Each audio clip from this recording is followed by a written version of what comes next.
methods of assessing learning.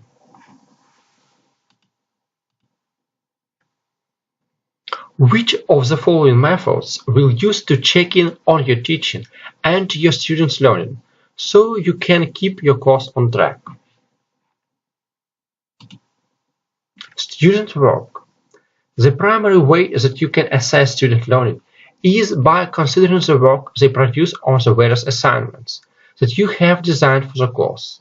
Carefully consider which of the specific learning objectives in the course students should accomplish with each assignment. When grading, you should determine whether the student has accomplished that objective. Case studies. Case studies are brief narratives of actual events which demonstrate problems that are dealt with by practitioners in the field.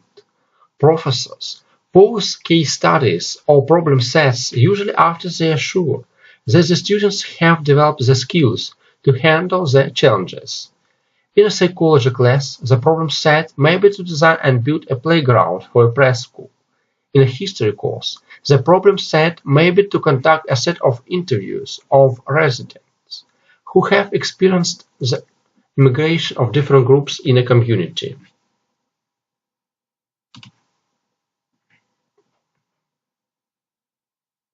To use case studies or problem sets, the professor often proceeds as follows. Professor or student presents the case or problem.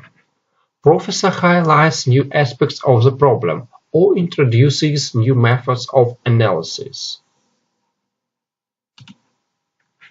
Students in groups work on analysis or solutions. Students present findings to the class. Professor leads other students in commentary.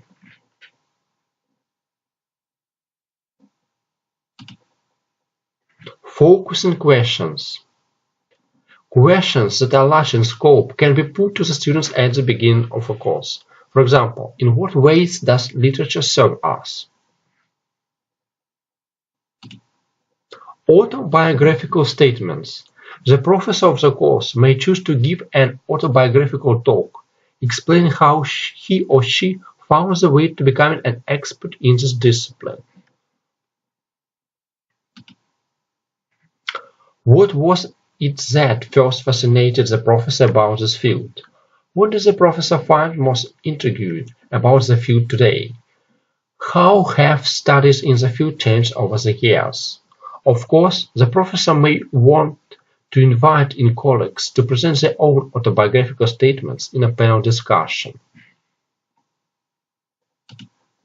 Exams.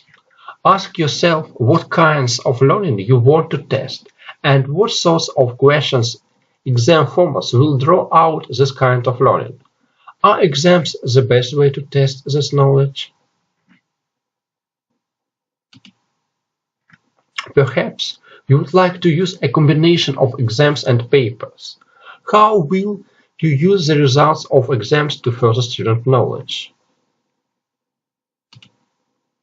Do you want students to write a follow-up summary of what the tests indicate they have learned and what they still need to work on? Consider whether or not you want students to do a take-home exam. Teacher evaluations. At what intervals would you like to have your students evaluate the class more formally? For example, midterm evaluation. What kinds of questions would you like the students to answer for you?